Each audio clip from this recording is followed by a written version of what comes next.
لو عايز صبر جميل يقويك على أحوالك أيا كانت فتح أو محنة، لا تترك سبحتك وأذكارك. قال تعالى: فاصبر إن وعد الله حق واستغفر لذنبك وسبح بحمد ربك بالعشي والإبكار. قال تعالى: فاصبر على ما يقولون وسبح بحمد ربك قبل طلوع الشمس وقبل الغروب، سورة قاف.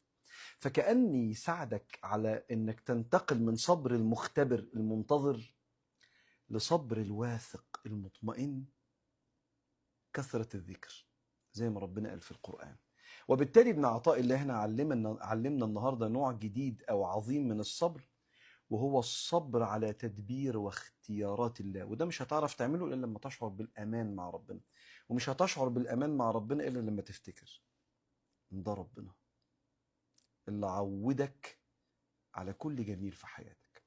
ويكفي أنه اختارك من أتباع سيدنا رسول الله زمان في الأزل لما كان بيقدر مقاديرك، وهذه أغلى هدية يهدى بها إنسان.